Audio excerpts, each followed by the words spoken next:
Hello and welcome my dear students on my YouTube channel chemistry. तो प्यारे बच्चों, आज के इस इंपॉर्टेंट शॉर्ट वीडियो में बात करेंगे थर्मोडायनेमिक। एक बहुत अच्छा क्वेश्चन है। अक्सर इस तरह के सवाल पूछे जाते हैं बच्चों को गुमराह करने के लिए, कंफ्यूज करने के लिए, लेकिन बिल्कुल आपको यहाँ परेशान नहीं होना है। चीजों को अगर आप समझते हैं तो फिर क्वेश्चन आपका बहुत आसान हो जाएगा।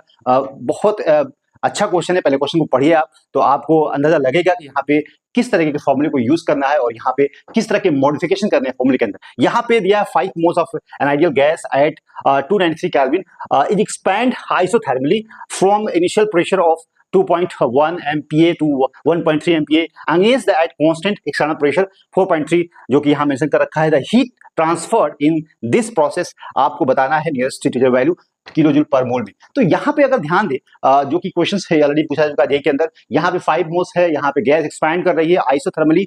उस कंडीशन में आपको बताना है कि आपको हीट के बारे में बताया है। तो यहाँ पे आप फॉर्मूला पता है जो कि फर्स्ट लॉ ऑफ थर्मोडायनेमिक्स का मैथमेटिकल इक्वेशन है, उसको हम लिख सकते हैं। यहाँ पे देख सकते हो, यहाँ पे मैंने ऑलरेडी सॉल्व कर रखा है। यहाँ पे क्वेश्चन को देख लीजिए। यहाँ पे जो आइसोथर्मल प्रोसेस होता है तो चेंज ऑफ इंटरनल एनर्जी जो है जीरो हो जाएगा। उस कंडीशन में हम कह सकते हैं यहाँ पे टेम्परेचर दो, यहाँ प्रेशर दिया है P1 P2, और यहाँ पे पी एक्सटर्नल जो प्रेशर जो बिल्कुल जो वैल्यू 4.3 दे रखी है। यहाँ पे जो वर्क और प्रेशर के बीच में जो फॉर्मूला है वर्क डन, यहाँ कह सकते हैं P minus P external V2 minus V1, और यहाँ पे फॉर्मूले में P आपको बताया कि पी एक्सटर्नल कांस्टेंट प्रेशर। और यहाँ पे जो वॉल्यूम की बात करें तो यहाँ पे जो कि वॉल्यूम की जगह रख सकते हैं RT अपॉन P2, यहाँ पे माइनस nRT अपॉन P1। यहाँ पे आप क्वेश्चन को बाहर निकाल के P2 माइनस P1 कर सकते हैं। यहाँ पे वैल्यू पुट करिए, आपको आंसर मिलेगा। तो वर्क डन मिलेगा जिसकी वैल्यू होगी माइनस 15.35 किलो जूल, जो कि आपको इस फॉर्मूले में रखने पे ही मिलेगा। तो फॉर्मूले में मॉडिफिकेशन करना आना चाहिए, अगर नहीं आएगा फिर क्वेश्चन को आप नहीं कर पाएंगे। तो यहाँ पे इस तरह से आपको करना था। जब आपको वर्क मिल जाता है तो आपको पता है mathematical form of first law of thermodynamics delta U बराबर Q प्लस 2, जो चेंज ऑफ इंटरनल एनर्जी है Q प्लस W बराबर होती है।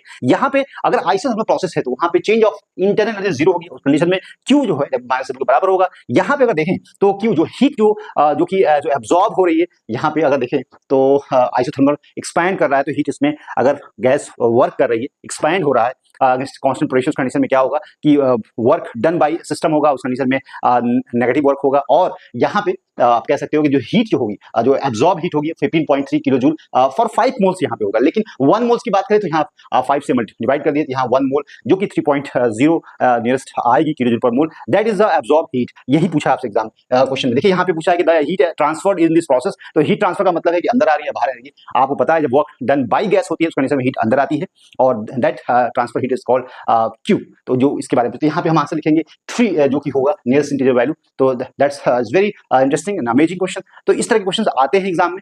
तो यहाँ पे सिंपल यही करना था कि आपको यहाँ पे फॉर्मूले में मॉडिफिकेशन करना था, वर्क निकालना था। आइसोथर्मल प्रोसेस आपको पता है चेंज ऑफ इंटरनल जीरो होती है। चेंज ऑफ हीट के बारे में पूछा तो आप यहाँ से आंसर बिल्कुल कर सकते हैं। Thank you very